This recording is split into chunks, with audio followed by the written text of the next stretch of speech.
तो इससे पहले ब्रह्मा जी ने यह बताया था कि सती का शिव ने परित्याग क्यों किया। अब कहानी को आगे बढ़ाते हुए ब्रह्मा जी बोलते हैं, एक समय की बात है नारद, पूर्व काल में प्रयाग में एकत्रित हुए समस्त मुनियों तथा महात्माओं का विधि विधान से एक बहुत बड़ा यज्ञ हुआ था। उस यज्ञ में सिद्धगण, सनक आदि देव ऋषि, प्रजापति, देवता तथा ब्रह्म का साक्षात्कार किए हुए बहुत सारे ज्ञानी आए थे और सती और अपने पार्षदों के सहित शिवजी भी वहां पधारे थे। लेकिन उसी समय वहां पे दक्ष प्रजापति भी आ गए। अब दक्ष प्रजापति को आया हुआ देखकर वहां पर जितने भी ऋषि थे और देवता थे उन सब ने उनकी स्तुति करी, उनको प्रणाम किया। लेकिन शिवजी ने उनको प्रणाम नहीं किया। वो अपने स्थान पर बैठे हुए ध्यान मग्न थे। ज्ञान शून्य तथा महान अहंकारी दक्ष महाप्रभु रुद्र को क्रुद्ध हुआ देखकर, मतलब रुद्र की तरफ क्रोधित होकर कहने लगे, शमशान में निवास करने वाला निर्लज्ज मुझे प्रणाम नहीं कर रहा। लगता है इसके सारे के सारे वेदोक्त कर्म खत्म हो चुके हैं। ये भूतों और पिशाचों के साथ रहते रहते पगला गया है, मतवाला हो चुका है। शास्त्रीय विधि से रहित और नागों के साथ रहने वाला ये मुझे प्रणाम क्यों नहीं करता है। मैं इस रुद्र को यज्ञ से बहिष्कृत करने का श्राप देता हूँ। ये चारों वर्णों से बाहर शमशान में निवास करने वाला तथा उत्तम कुल और जन्म से हीन है, इसलिए ये देवताओं के साथ यज्ञ में भाग नहीं पाएगा। दक्ष की बात सुनकर गणेश्वर नंदी को बड़ा क्रोध आया और वो क्रोध से कहने लगे, महामूढ़, हे दुष्ट बुद्धि दक्ष, तुमने मेरे स्वामी महेश्वर को यज्ञ से बहिष्कृत होने का श्राप कैसे दे दिया। जिसने स्मरण मात्र से यज्ञ को बनाया है, जो स्वयं यज्ञ हैं, तुम उनको यज्ञ से बहिष्कृत कैसे कर सकते हो। ये सुनने के बाद दक्ष फिर बोलता है, नहीं, उससे कोई फर्क नहीं पड़ता, मैंने इसे वेदों के जो यज्ञ हैं उनसे बहिष्कृत कर दिया है। तो नंदी फिर बोलते हैं, तुम जैसे ब्राह्मण कर्म फल के प्रशंसक वेदवाद में फंसकर वेद के तत्व ज्ञान से शून्य हो जाओ। वे ब्राह्मण सदा भोगों में तन्मय रहकर स्वर्ग को ही सबसे बड़ा पुरुषार्थ मानते हुए स्वर्ग से बढ़कर दूसरी कोई वस्तु नहीं जान पाए। ऐसा कहते रहें तथा क्रोध में ही और लोभ में ही फंसे रहें। मैं भी तुम ब्राह्मण जाति को यही श्राप देता हूँ। नंदी ऐसा कहते हैं। ये सब जब चल रहा होता है तब उसके बाद सदाशिव बोलते हैं, हे नंदी, मेरी बात सुनो। हे महाप्राज्ञ, तुम्हें क्रोध नहीं करना चाहिए। तुमने भ्रम से ही ये समझकर कि पूरी की पूरी ब्राह्मण जाति इन्हीं की तरह है, उनको श्राप क्यों दे रहे हो। क्रोध मत करो, शांत हो जाओ। इस समय मुझे श्राप नहीं मिला है, इस बात को तुम ठीक ठीक समझ लो। हे महामते, तुम तो सनक आदि को भी तत्व ज्ञान उपदेश करने वाले हो, शांत हो जाओ। मैं ही यज्ञ हूँ, मैं ही यज्ञ कर्म हूँ, यज्ञों का अंग भी मैं हूँ, यज्ञ की आत्मा भी मैं हूँ, यज्ञ करने वाला भी मैं हूँ और यज्ञ से मिलने वाला फल भी मैं ही हूँ। तुम अपनी बुद्धि से इस बात का विचार करो। तुमने ब्राह्मणों को व्यर्थ ही श्राप दे दिया। ब्रह्मा जी बोलते हैं, इस प्रकार भगवान शिव द्वारा समझाए जाने पर वह नंदी परम ज्ञान से युक्त और क्रोध रहित होकर शांत हो गए। वह भगवान शिव भी अपने प्राण प्रिय गण नंदी को बोध बनाकर, मतलब उसे बोध की पूरी शिक्षा देके अपने कैलाश धाम को चले गए। उस समय रुद्र को शाप दिए जाने की घटना का स्मरण करके दक्ष सदा रुद्र के प्रति रोष रखने लगे अपने दिल में, मतलब वो रुद्र के प्रति ईर्ष्यालु हो गए, उनसे द्वेष करने लगे। कुछ समय बीत जाने के बाद जो दक्ष थे उन्होंने यज्ञ करवाया। उस यज्ञ में उन्होंने विष्णु, ब्रह्मा आदि सभी देवताओं को, ऋषियों को, देव ऋषियों को, राजाओं को, मंत्रियों को, सबको बुलाया। लेकिन सबको बुलाने के बावजूद दुरात्मा दक्ष ने उस यज्ञ में भगवान शंभु को नहीं बुलाया। उनकी दृष्टि में कपालधारी होने के कारण वह निश्चय ही यज्ञ में भाग लेने योग्य नहीं है। द्वेषदर्शी दक्ष ने कपाल जिन लोग पकड़ते हैं ऐसे शिवजी को अपनी जो बेटी थी वो पत्नी रूप में दान करी थी, इसलिए अपनी बेटी सती को भी उन्होंने वहां नहीं बुलाया। इस प्रकार दक्ष के यज्ञ महोत्सव के आरंभ हो जाने पर यज्ञ मंडप में आए हुए सब ऋत्विजगण अपने अपने कार्य में लग गए। इसी बीच वहां भगवान शंकर को उपस्थित ना देखकर शिव भक्त दधीची उनका चित्त अत्यंत उद्विन हो गया, मतलब वो बहुत क्रोधित हो गए और क्रोध में बोलने लगे, यद्यपि ये देवेश्वर, बड़े बड़े मुनि और लोकपाल यहाँ आए हुए हैं, तथापि उन पिनाकधारी महान भगवान शंकर के बिना ये यज्ञ अधिक शोभा नहीं पा रहा है। बड़े बड़े विद्वान कहते हैं कि मंगलमय भगवान शिवजी की कृपा दृष्टि से ही समस्त मंगल कार्य शुरू करने चाहिए। जिसका ऐसा प्रभाव है वह पुराण पुरुष वृषभध्वज परमेश्वर श्री नीलकंठ यहाँ पे क्यों नहीं आए हैं? उसका उनका इस यज्ञ में आना क्यों नहीं हुआ? हे दक्ष, तुम स्वयं जाके उनको ले आओ।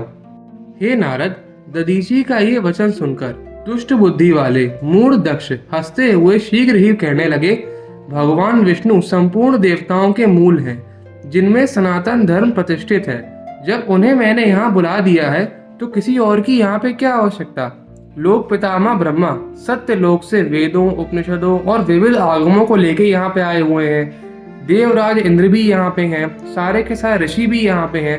तब हमें उस रुद्र की क्या आवश्यकता? हे विप्र, वह हर कुलीहीन है, जिसके माता पिता नहीं है। वह भूतों, प्रेतों, पिशाचों का स्वामी है, उन्हीं के साथ रहता है। वह आत्म प्रशंसक, मूढ़, जड़, मौनी और ईर्ष्यालु है। उसे इस यज्ञ में कोई प्रलोभन नहीं है। वो इस यज्ञ में आए या ना आए, उससे कोई फर्क नहीं पड़ता। अब जब दधीची दक्ष की ये बात सुनते हैं तो बोलते हैं, हे दक्ष, उन भगवान शिव के बिना ये महान यज्ञ अयज्ञ है। निश्चय ही इस यज्ञ से तुम्हारा विनाश ही होगा। इस प्रकार कहकर दधीची दक्ष की यज्ञशाला से अकेले ही निकलकर अपने आश्रम को चले जाते हैं। तदंतर जो मुख्य शिव भक्त थे वो भी अपने सारे के सारे लोगों को लेके अपने अपने आश्रमों को चले जाते हैं। मुनि दधीची तथा जो और ऋषिगण थे उनके वहां से चले जाने पर दक्ष कहता है, दधीची नामक वह शिव प्रिय ब्राह्मण चले गए और उन्हीं के समान जो और ऋषि थे वो भी चले गए। अच्छा ही हुआ। जो नष्ट बुद्धि वाले मूर्ख मिथ्या भाषण में रत हैं, दुराचारी हैं, उन लोगों को यज्ञ कर्म में आना ही नहीं चाहिए था। ब्रह्मा जी बोले। उसकी ये बात सुनकर शिव की माया से मोहित हुए समस्त देवता तथा ऋषि उस यज्ञ में देवताओं का पूजन करने लगे। उसी समय दक्ष कन्या देवी सती गंधमादन पर्वत पर सखियों से घिरी हुई अनेक प्रकार की क्रीड़ाएं कर रही थी। प्रसन्नता पूर्वक क्रीड़ा में लगी हुई देवी सती ने उस समय चंद्रमा के साथ दक्ष के यज्ञ में जाती हुई अपनी दोस्त रोहिणी को देखा तो उन्होंने अपनी सखी विजया से कहा कि जाके इससे पूछ के आओ कि ये कहाँ जा रही है। जब सती ने ऐसा कहा तो विजया गई रोहिणी के पास, उनसे सब पूछा कि तुम कहाँ जा रही हो।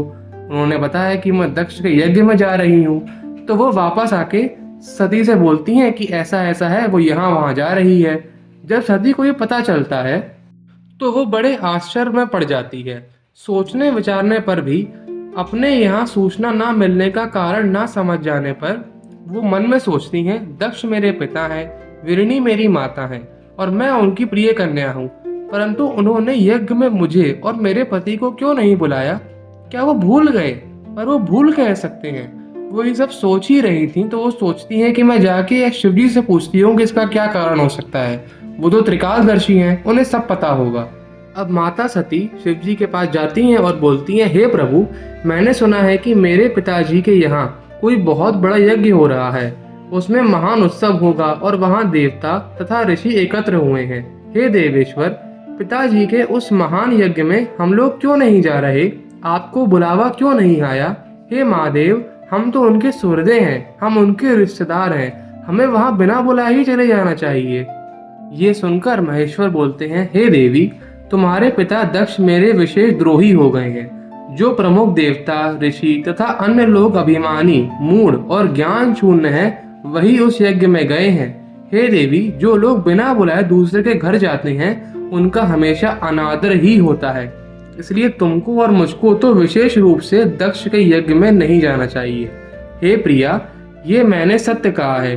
मनुष्य अपने शत्रुओं के बाण से घायल होकर उतना व्यथित या फिर उतना घायल नहीं होता जितना वो अपने संबंधियों के व्यंग बाण से होता है। महात्मा महेश्वर के इस प्रकार कहने पर सती उनसे बोलती हैं, हे शंभु, जिनके जाने से यज्ञ सफल होता है उन्हीं आपको मेरे दुष्ट पिता ने नहीं बुलाया।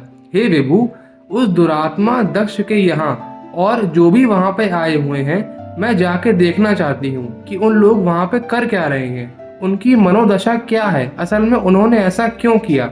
ये सुनने के बाद शिवजी बोलते हैं, हे देवी, यदि इस प्रकार तुम्हारी रुचि वहाँ अवश्य जाने की है तो वहाँ पे जाओ। तुम मेरे 60,000 गणों को ले जाओ और नंदी पे सवार होके वहाँ पे अवश्य जाओ। हे नारद, दक्ष कन्या सती उस स्थान पर गईं जहाँ देवता, असुर और मुनिंद्र आदि सारे के सारे मौजूद थे। देवी सती भवन के द्वार पर जाकर खड़ी हुई और अपने वाहन नंदी से उतरकर अकेली ही शीघ्रता पूर्वक यज्ञ स्थल के भीतर घुस गईं। सती को आया देख उनकी यशस्विनी माता विरणी और बहनें उनका यथोचित सत्कार करने के लिए आगे आईं, परंतु दक्ष ने उन्हें देखकर भी कुछ आदर नहीं किया तथा भय से शिवजी की माया से मोहित हुए अन्य लोगों ने भी उनका आदर नहीं किया। उस यज्ञ में सती ने भगवान विष्णु आदि देवताओं के भाग को देखा, परंतु शिवजी का न भाग देखा न उनके बैठने की व्यवस्था। तो वो आश्चर्य से बोलने लगी, अपने परम मंगलकारी शिव को इस यज्ञ में क्यों नहीं बुलाया, जिनके द्वारा ये चराचर जगत निर्मित है, जो यज्ञ स्वरूप, यज्ञ वेत्ताओं में श्रेष्ठ, यज्ञ के अंग, यज्ञ की दक्षिणा और यज्ञ करता है, उन शिवजी को यहाँ ना बुलाने का क्या कारण है। ब्रह्मा विष्णु आदि सभी देवता महेश्वर की सेवा करके अपने पद पर अधिष्ठित हैं। निश्चय ही आप अभी तक शिव को नहीं जानते। ये ब्रह्मा विष्णु आदि देवता तथा मुनि अपने प्रभु भगवान शिव के बिना इस यज्ञ में कैसे चले आए। हे विष्णु, श्रुतियां जिन्हें सगुण एवं निर्गुण रूप से प्रतिपादित करती हैं, उन आपको भी क्या शिव का तत्व नहीं पता। हे ब्रह्मा, आप पूर्व काल में जब 5 मुख वाले होकर सदा शिव के पति द्वेष कर बैठे थे, तब उन्हीं शिव ने अपने त्रिशूल से आपका एक जो मुंड था वो काट दिया था। क्या आपको भी वो शिव नहीं मालूम। हे इंद्र, क्या आप शंकर के पराक्रम को नहीं जानते। कठिन कर्म करने वाले शिवजी ने ही आपके वज्र को भस्म कर दिया था। हे देवताओं, क्या आप लोग महादेव का पराक्रम नहीं जानते। हे अत्रि, हे वशिष्ठ, हे मुनियों, क्या आप में से कोई शिव को नहीं जानता। श्री विष्णु आदि समस्त देवता और मुनि जो वहां उपस्थित थे, उनकी बात सुनकर चुप रह गए और वहीं व्याकुलता से बैठ गए।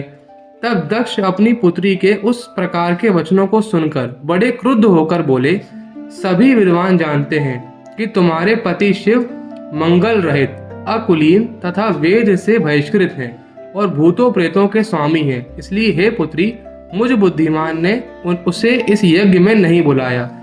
मुझ पापी दुर्बुद्धि ने ब्रह्मा जी के द्वारा प्रेरित किए जाने पर अपनी पुत्री यानी तुम्हारा विवाह उससे करा दिया। इसलिए हे पुत्री, तुम क्रोध छोड़कर शांत हो जाओ और जो तुम्हारा भाग है वो ग्रहण करो और यहाँ से चली जाओ। दक्ष के इस प्रकार कहने पर त्रिभुवन में पूजित जो सती हैं उनको बहुत निंदा लगी और वो सोचने लगी कि अब मैं क्या करूं, मैं शंकर के पास कैसे जाऊं, मैं उनको क्या मुंह दिखाऊंगी। उन्होंने तो मुझे मना किया था कि बिना बुलाए मत जाओ, अनादर मिलेगा, और वही हुआ। मैंने उनकी बात नहीं मानी। बहुत ही क्रुद्ध होकर सती फिर बोलती हैं, जो महादेव जी की निंदा करता है अथवा जो उनकी हो रही निंदा को सुनता है, वो दोनों ही तब तक नरक में पड़ते हैं जब तक सूर्य और चंद्रमा है। अतः हे तात, मैं अग्नि में प्रवेश करूंगी और अपने इस शरीर को त्याग दूंगी। अपने स्वामी का अनादर अब मैं और नहीं सुन सकती। इस लोक में जिन परमात्मा का ना कोई प्रिय है न अप्रिय, उन द्वेष रहित शिव से तुम द्वेष कर रहे हो, जिनका शिव ये 2 अक्षरों का नाम कभी बातचीत के प्रसंग में जब मनुष्य की वाणी से निकल जाता है तो भी उस मनुष्य को पवित्र कर देता है। तुम उस शिव से द्वेष कर रहे हो। उदार बुद्धि भगवान शिव जटा फैलाए, कपाल धारण किए शमशान में भूतों के साथ प्रसन्नता पूर्वक रहते हैं तथा भस्म एवं नरमुंडों की माला धारण करते हैं। इस बात को जानकर भी जो मुनि हैं और जो देवता हैं वो उनके प्रसाद को अपने सिर पर रखते हैं। ऐसा क्यों? क्योंकि वो जानते हैं कि वो साक्षात परमेश्वर हैं। अधिक कहने से क्या लाभ। अब तो दुष्ट बुद्धि तुम्हारे मन में कुछ घुसेगा ही नहीं। तो अब मैं अपने इस शरीर का परित्याग करूंगी, क्योंकि ये शरीर तुमसे निकला है, तुमसे बना है। मैं इस शरीर के साथ अब शिव के सामने नहीं जा सकती। ये सब कहने के बाद सती देवी शांत हो गईं और भूमि पर बैठ गईं अपने पति का ध्यान करके। उन्होंने विधि पूर्वक जल का आचमन करके वस्त्र ओढ़ लिया और पवित्र भस्म से अपनी आंखें मूंद लीं। गौर मुख वाली शंकर की प्राण प्रिय सती प्राण और अपान वायु को समान करके उदान वायु को यत्न पूर्वक नाभि चक्र से ऊपर उठाकर बुद्धि पूर्वक हृदय में स्थापित करके पश्चात उस हृदय स्तंभ में जाके उन्होंने उसे स्थापित कर दिया। इस प्रकार दक्ष पर कुपित हो सहसा अपने शरीर को त्यागने की इच्छा वाली सती ने योग मार्ग से अपने शरीर को छोड़ दिया और वो वायु स्वरूप हो गई। हे मुनिश्रेष्ठ, उनका निष्पाप शरीर यज्ञ अग्नि में गिरा और भस्म हो गया। उस समय वहां आए हुए देवता आदि जब उन्होंने ये घटना देखी तब वह बड़े जोर से हाहाकार करने लगे। उनका वह अद्भुत, विचित्र एवं भयंकर हाहाकार आकाश में और पृथ्वी पर पूरी तरीके से फैल गया। लोग कह रहे थे, हाय, भगवान शंकर की परम प्रिय पत्नी ने किसके कहने पर अपने प्राण त्याग दिए। ये दुर्बुद्धि दक्ष ने उनके प्राण बचाने की कोशिश भी नहीं करी, उस सती को अपने प्राण त्यागने से रोका भी नहीं। सती के प्राण त्याग को देखकर जिस समय लोग ऐसा कह रहे थे, उसी समय शिवजी के जो पार्षद थे उन्होंने क्रोध में भरकर अपने अस्त्र शस्त्र उठा लिए और जितने भी देवता थे और ऋषि थे उनको मारने के लिए आगे बढ़े और धिक्कार है ऐसा बार बार कहने लगे। हे मुनि, आक्रमणकारी उन पार्षदों का वेग देखकर भगवान भृगु ने यज्ञ में एक मंत्र से आहुति डाली, जिससे ऋभुगण नाम के कुछ देवता वहां से उत्पन्न हुए, जिनके हाथों में जलती हुई मशालें थी और वो बहुत थे, मतलब असंख्य थे। उन्होंने उन शिव गणों से लड़ाई करी और उन शिव गणों को वहां से मार के भगा दिया। हे मुनीश्वर, इसी बीच वहां दक्ष तथा देवताओं आदि को सुनाते हुए एक आकाशवाणी हुई और बोली, हे दुराचारी तथा दम्भ वृत्ति वाले दक्ष, तुमने ये क्या कर दिया। हे मूढ़, तुमने शिव भक्त राज दधीची की बात नहीं मानी। उन्होंने कहा था कि बिना शिव के ये यज्ञ मत करो, पर तुमने उनकी एक बात नहीं सुनी। हे दुर्बल, तुमने सती और महादेव जी की पूजा नहीं करी, तुमने ऐसा क्यों किया। हे ब्रह्मा जी के पुत्र, तुमने बेकार में अपने अहंकार में अपनी मृत्यु को बुलावा दिया है। पूजनीय व्यक्तियों की पूजा न करने से अमंगल ही होता है। क्या परम पूजनीय वे शिव तुम्हारे लिए पूजा के योग्य नहीं थे। शेष नाग अपने 1000 मस्तकों से प्रतिदिन जिनके चरण कमलों की वंदना करता है, क्या वो शक्ति और वो शिव तुम्हारे लिए पूजनीय नहीं है। भगवान शिव संपूर्ण जगत के पिता हैं और ये सती रूपी उनकी पत्नी जगत की माता कही गई हैं। हे मूढ़, तुमने उनका सत्कार नहीं किया, तुम्हारा कल्याण कैसे हो सकता है।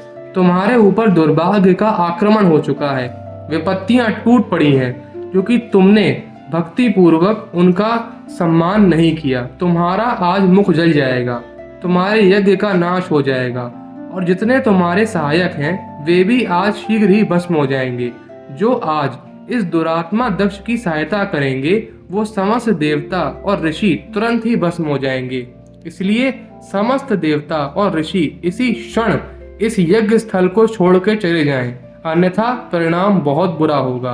ब्रह्मा जी बोलते हैं, हे नारद, संपूर्ण यज्ञ मंडप में जब ये आकाशवाणी हुई तो सारे के सारे देवता बहुत ही भयभीत हो गए और सोचने लगे आगे क्या होगा। तो आगे क्या होगा वो तो अगले वीडियो में पता चलेगा। तब तक के लिए ओम नमः शिवाय।